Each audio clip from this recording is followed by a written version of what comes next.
America में Donald Trump इंतज़ामिया को बरसर इक़्तिदार आए 100 दिन मुकम्मल हो चुके हैं। इन 100 दिनों में क्या क्या उतार चढ़ाव आए, इन 100 दिनों में क्या क्या नई डायमेंशंस ओरिजिनेट हुई, इन 100 दिनों में क्या क्या नए फैसले हुए, इन 100 दिनों में क्या क्या नई पॉलिसीज़ आई, इन 100 दिनों में क्या क्या नए ताल्लुकात उस्तवार हुए चाइना के साथ, यूरोपियन यूनियन के साथ, थर्ड वर्ल्ड कंट्रीज़ के साथ, अमेरिका के ताल्लुकात में किस तरह के नए मोड़ आए, किस तरह के शिफ्ट्स आए, इन तमाम चीज़ों पे आज की वीडियो में हम डिस्कस करने वाले हैं। अस्सलाम वालेकुम तमाम देखने और सुनने वालों को खुशामदीद। मैं हूं मोहम्मद मुस्तफ़ा और आप देख रहे हैं मेरा यूट्यूब चैनल। 100 दिन मुकम्मल हुए ट्रंप इंतज़ामिया को बरसर इक़्तिदार आए। बहुत सी पॉलिसीज़ के मुतालिक डिस्कशंस हम करते रहे, बहुत सी चीज़ों को हमने डिस्कस किया, उनको एनालाइज़ किया, उन पे किसी न किसी हवाले से हम क्रिटिसिज्म भी करते रहे। लेकिन एक चीज़ जो बड़ी काबिल गौर है वो ये कि इस दौर का आगाज़ एक अच्छी खुशगवार, आप कह लीजिए कि उम्मीदों के साथ हुआ। ट्रंप के इस दौर का आगाज़ जब उन्होंने हल्फ उठाया तो अमेरिकन कम्युनिटी में कुछ खुशगवार, आप कह लीजिए कि और खुश आइंद उम्मीदें जो थीं वो मौजूद थीं और उनकी ख्वाहिश थी कि कुछ चीज़ें बेहतरी की तरफ जाएं। और लेकिन हमने देखा कि इन 100 दिनों में मामलात उस तरह से नहीं चले, जिसकी वजह से अमेरिकन कम्युनिटी के अंदर बहुत ज़्यादा फ़ियर डेवलप हुआ, एक्सट्रीम फ़ियर डेवलप हुआ। बहुत ज़्यादा आप कह लीजिए कि उनको मायूसी उनमें डेवलप हुई। बहुत सी चीज़ें हमें देखने को मिली। हमने गुज़िश्ता वीडियोज़ में काफ़ी हद तक ये चीज़ें डिस्कस की हैं।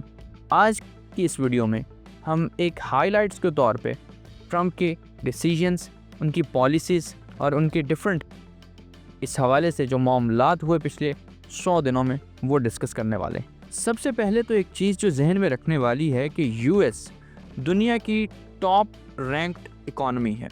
ग्लोबल इकोनॉमिक लीडरशिप का जो ताज है वो यूएस के सर है। इस बात से कोई इनकार नहीं, क्योंकि फैक्ट्स पे बेस करती है ये बात। और सेकंड पे चाइना है। ठीक है, compete कर रहे हैं दोनों ममालिक, दोनों इकोनॉमीज़ आपस में। अब इस दौर में एक चीज़ जो सबसे इम्पॉर्टेंट हमें देखने को मिली वो ये थी कि जो दुनिया को हमने देखा कि क्राइसिस में झोंकने की एक भरपूर कोशिश की गई इन टैरिफ्स की वजह से। मैं मुख्तलिफ आपको पॉलिसीज़ के मुतालिक बताता रहा, एजुकेशनल पॉलिसीज़ पे बात की हमने डोनाल्ड ट्रंप की, हमने उनके डिसीजंस पे बात की, किस तरह से उन्होंने अपनी जो एजुकेशनल सेक्रेटरी कौन अपॉइंट की उन्होंने मतलब कि आप कह लीजिए कि वो लोग जिन्होंने डिसीजंस करने हैं, वो लोग जिन्होंने पॉलिसीज़ बनानी है, वो किस किस तरह के लोग डोनाल्ड ट्रंप उनको लेके आए। और फिर हमने हार्वर्ड के मुतालिक बात की, हमने स्टूडेंट्स के मुतालिक बात की कि किस तरह से स्टूडेंट्स को जो चैलेंजेस है दरपेश हैं। ये तमाम चीज़ें हम करते रहे। लेकिन मेरा ख़्याल है और जो बात फैक्ट्स जिसकी आप कह लीजिए कि जिस चीज़ को सपोर्ट करते हैं वो ये है कि जितना नुकसान इस टैरिफ जो दुनिया पे थोपे गए उन्होंने किया अमेरिका में, उतना नुकसान शायद किसी और डिसीजन ने नहीं किया। ये बात मुसद्दिक़ा इसलिए है क्योंकि इस पे CNN भी गवाह है, इस पे BBC भी गवाह है, इस पे रॉयटर्स भी गवाह है, इस पे न्यूयॉर्क टाइम्स भी गवाह है, इस पे दुनिया के मुख्तलिफ जो बड़े मैगज़ीन्स और न्यूज़पेपर्स हैं वो गवाह हैं। अब आते हैं, हम देखते हैं कि किस तरह से इसने सबसे ज़्यादा मुतासर किया। सबसे पहले मैंने आपको बताया कि दुनिया को क्राइसिस के दहाने पे ले आया, बल्कि क्राइसिस में झोंकने की एक, आप कह लीजिए कि ये एक मूव था। ठीक है, सेकेंडली हम देखते हैं कि सबसे ज़्यादा अमेरिका की जो रेपुटेशन है वो ख़राब हुई। किस तरह ख़राब हुई कि अमेरिका एक फ़ाइनेंशियल सेफ़ हेवन समझा जाता है इन्वेस्टमेंट्स के हवाले से। मैंने किसी पिछली एक वीडियो में बताया था कि लोगों ने अमेरिकन ट्रेजरी बॉन्ड्स से अपनी इन्वेस्टमेंट और डॉलर से अपनी इन्वेस्टमेंट निकाल के उन्होंने गोल्ड में इन्वेस्ट करना शुरू कर दिया। इवन मुझे कुछ सोर्सेस से ये भी पता चला कि चाइनीज़ युआन में लोगों ने इन्वेस्ट करना शुरू कर दिया। अब गोल्ड में इन्वेस्ट करने से क्या हुआ कि उसकी प्राइसेस कितनी ऊपर गई, वो आप फैक्ट्स समझते हैं, आप ज़रूर वाकिफ़ होंगे। इसके बाद एक और चीज़ जो इसमें हमें देखने को मिली कि एक फ़ियर डेवलप हुआ। अमेरिकन कम्युनिटी को अच्छी उम्मीदें थी डोनाल्ड ट्रंप से कि हालात जो होंगे वो मज़ीद बेहतरी की तरफ जाएंगी, ये शायद जो प्री कोविड एरा है या प्री पैंडेमिक एरा है, जिसमें डोनाल्ड ट्रंप का पहला दौर हमें देखने को मिलता है, दुनिया उस नॉस्टैल्जिया में थी कि शायद हालात जो हैं वो उस तरफ जाएंगे, ये ट्रंप उसी तरह की पॉलिसीज़ को दोबारा लेके आएंगे और जो क्राइसिस है अमेरिका में चल रहे हैं उनमें कुछ नरमी देखने को मिलेगी। लेकिन उल्टा हुआ क्या कि वो जो एक आप कह लीजिए कि वो बॉडी, वो पब्लिक बॉडी जिसने डोनाल्ड ट्रंप को, वो पॉपुलिस्ट बॉडी जिसने अपॉइंट किया था, जिसने इलेक्ट किया था, उसी में एक अजीब किस्म की बेचैनी पैदा होनी शुरू होगी, एक अजीब किस्म का खौफ पैदा होना शुरू हो गया। फिर हमने देखा ये CNN का एक पोल की मैं आपको रेटिंग बता रहा हूँ, उसके मुताबिक तकरीबन 41% लोगों के अंदर जिन्होंने डोनाल्ड ट्रंप को इलेक्ट किया उनके अंदर अनरेस्ट पाया गया। ये तमाम चीज़ें देखने को मिली हमें। इसके अलावा हम ये देखते हैं कि जो टैरिफ्स आयद हुए, इससे नुकसान किस तरह के हुए, किस तरह के हो सकते हैं, या माजी में ये जो 20-25 दिन में जब से 2 अप्रैल से टैरिफ्स आयद होना शुरू हुए उसके बाद से किस तरह की चीज़ों को हमने देखा, उन चीज़ों पे बात कर लेते हैं। सबसे इम्पॉर्टेंट चीज़ ये है कि इस तमाम दौरानिए में हमें ये दिखाई दिया या ये एनालाइज़ किया हमने कि जो मार्केट है वो शॉर्टेज ऑफ प्रोडक्ट्स की तरफ जा सकती है। ठीक है, दूसरे नंबर पे हमने ये एनालाइज़ किया कि जो बड़ी बड़ी कंपनीज़ के CEOs हैं या स्मॉल बिजनेसेस हैं, उनके जो ऑनर्स हैं, उन्होंने क्योस के साथ डील किया। इस तमाम सिनेरियो में मैं आपको गुज़िश्ता वीडियोस में बताता रहा, कैलकुलेशंस के साथ, फैक्ट्स के साथ हमने बातें की कि किस तरह से अमेरिकन कंपनीज़ की प्रोडक्शन जो है वो दुनिया के मुख्तलिफ ममालिक में होती है और उसमें चाइना एक बहुत बड़ा रोल प्ले कर रहा है। और जब 145% का टैरिफ चाइनीज़ गुड्स पे आयद होगा तो आप बताइए कि उन कंपनीज़ के CEOs जो होंगे उनमें अनरेस्ट नहीं होगा? बिल्कुल होगा।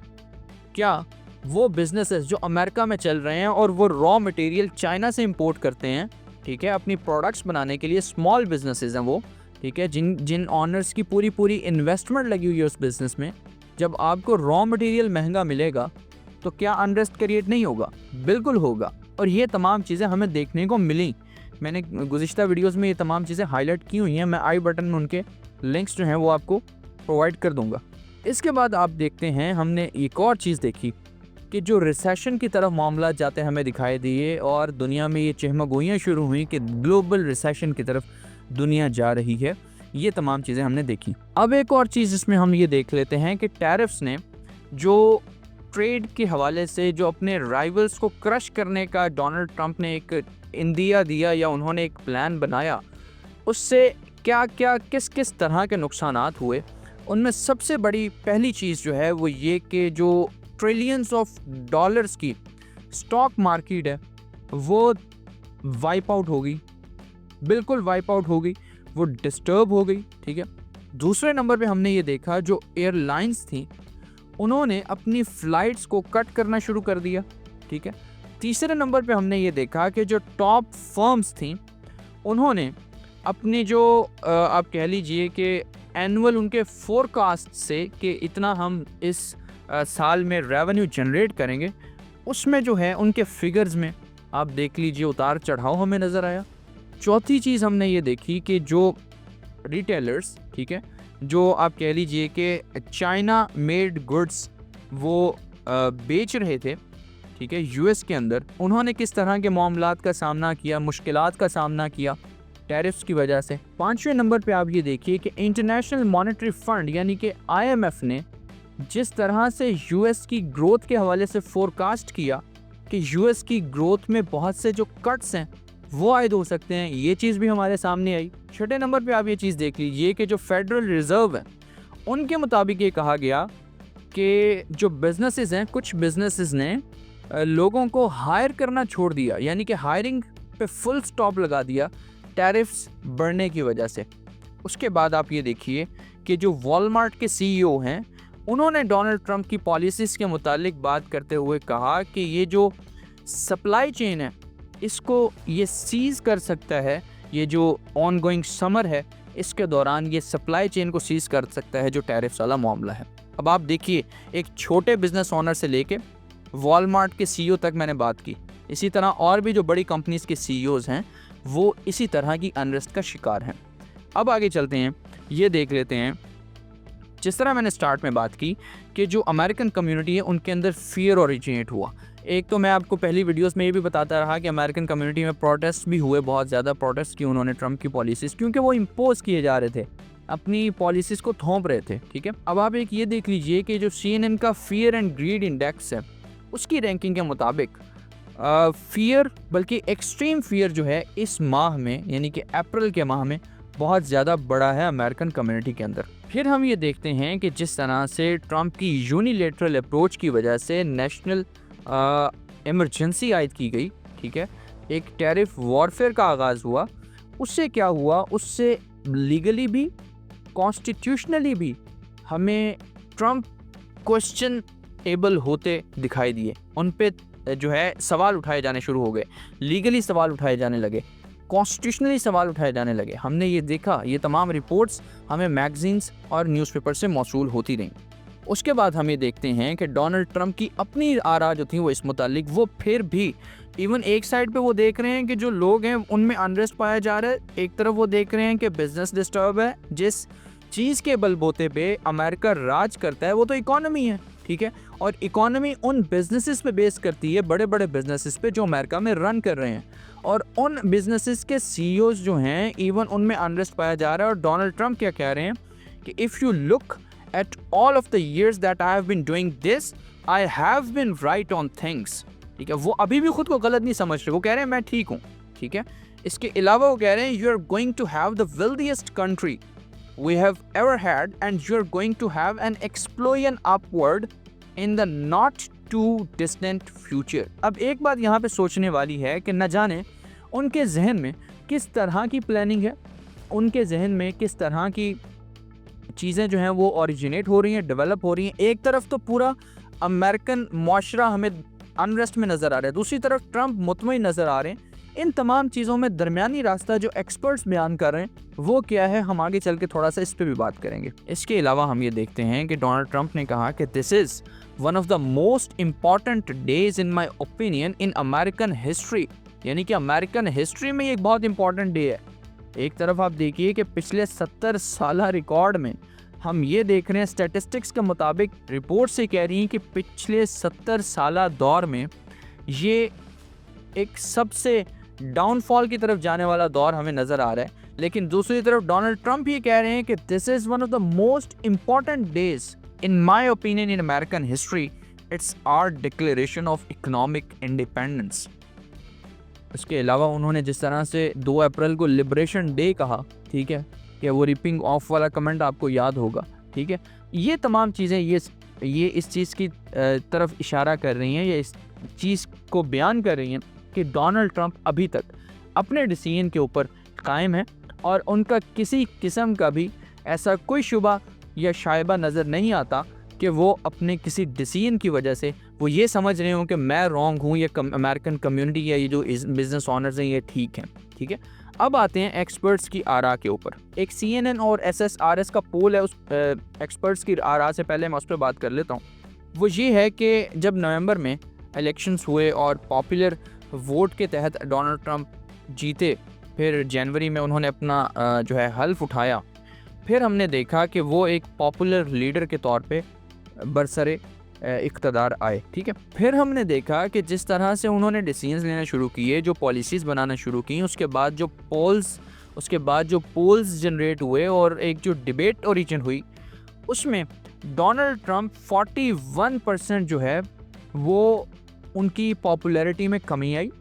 उससे क्या हुआ कि वो पहली 100 दिन की कारकर्दगी में, ये इस CNN और SSRS के पोल के मुताबिक पहली 100 दिन की कारकर्दगी में डोनाल्ड ट्रम्प जो हैं वो 70 साल के रिकॉर्ड तोड़ गए हैं।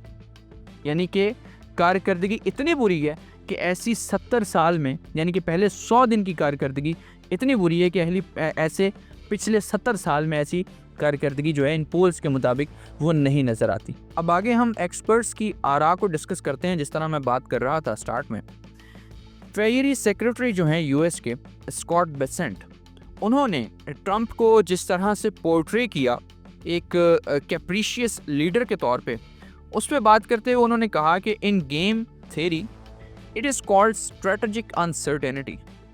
So you are not going to tell the person on the other side of the negotiation where you are going to end up, and nobody is better at creating this leverage than President Trump. ठीक है, इसके अलावा उन्होंने कहा, you know he has shown the high tariffs and he is the stick.